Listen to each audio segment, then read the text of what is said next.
আশুলিয়া মোল্লা বাজার জামগড়ায় রাত্রে 4:45টার দিকে আনুমানিক ভোর অগ্নি দুর্ঘটনা ঘটছে। মক্কা ইলেকট্রিক ফার্নিচারে ভয়াবহ আগুন দাও দাও করে জ্বলছে। পাশের ফ্যাক্টরি থেকে পানি এনে আগুন নিভানোর কাজ চলছে। রাত্রে 4:30 বাজে, ভোর রাত এখন 4:30। পাশের ফ্যাক্টরি থেকে পানি দিয়ে আগুন নিয়ন্ত্রণে আনার কাজ করছে। সেখানে ফার্নিচারের মালামাল ছিল। কী কারণে আগুন লাগছে সেটা আমি এখনও জানি না। প্রচুর আগুন দেখতেই পাচ্ছেন। আশুলিয়া জামগড়া মোল্লা বাজারে ভোর আনুমানিক 4:45টার দিকে এই আগুনের লাগছে বলে আমি ধারণা করছি।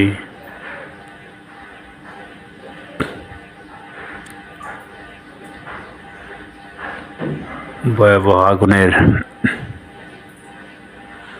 দেখছেন আপনারা, দেখতে থাকেন। আসলে জামগড়া মোল্লা বাজার এর কিছুদিন আগেও আবার আগুন লেগেছিল, সেখানে আগুন ধরেই দেওয়া হয়েছিল, হয়তো আপনারা সবাই জানেন।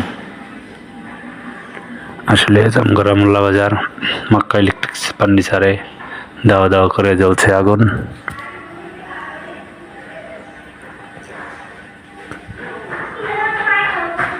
পাশের ফ্যাক্টরি থেকে পানি দিয়ে আগুন নিভানোর কাজ চলছে।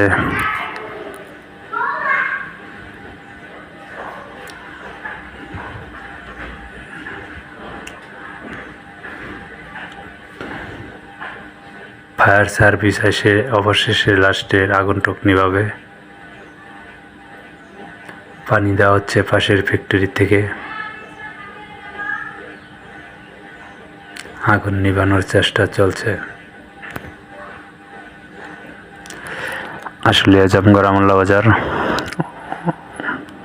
মক্কা ইলেকট্রিক ফার্নিচারে এই আগুন লাগছে।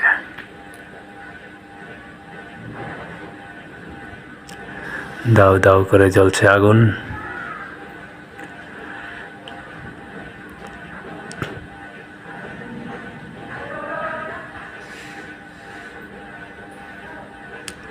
দেখে এতটাই ভয়ানক মনে হচ্ছে যে ইরানের মিসাইল যুক্তরাষ্ট্রে যেমন পড়ছে, ইসরায়েলে পড়ছে, এরকমভাবে দাও দাওয়া আগুন।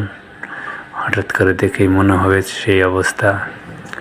রাত্রে ধোঁয়ার কুণ্ডলি উঠছে খালি আকাশে, দেখতে পাচ্ছেন। প্রচুর এখন ধোঁয়া বেশি হচ্ছে আগুন এর কারণ, পানি দেওয়ার কারণে ধোঁয়াটা বেরছে।